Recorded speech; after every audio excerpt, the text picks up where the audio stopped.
Lorsqu'on parle d'un tête-à-tête avec Dieu, le premier personnage qui me vient en tête, c'est l'apôtre Paul.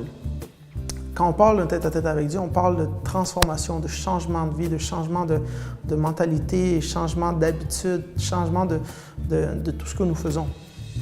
Lorsqu'on parle, par exemple, d'évangile, nous parlons d'un message capable de transformer la vie de quelqu'un. Donc, l'évangile est apporter un message qui transforme, un message qui fait en sorte qu'on puisse avoir une rencontre en tête-à-tête avec Dieu. L'apôtre Paul était avant un homme meurtrier, un homme fort de caractère, et lui, selon ce qu'il croyait, il devait persécuter ceux qui étaient les premiers chrétiens pour les assassiner. Et il était certain qu'il était dans la vérité, qu'il était en train de faire quelque chose qui plaisait à Dieu.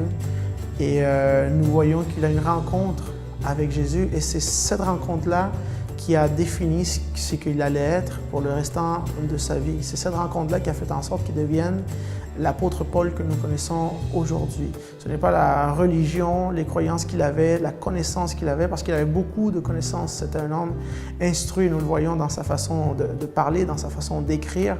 Mais ce n'est pas tout ça qui l'a sauvé. Il dit lui-même que sa connaissance, pour lui, ce n'est absolument rien à côté du fait d'avoir connu Jésus-Christ. Alors, une rencontre en tête-à-tête avec Dieu, c'est quelque chose, ou plutôt c'est un moment qui transforme, qui change la vie de quelqu'un de A à Z.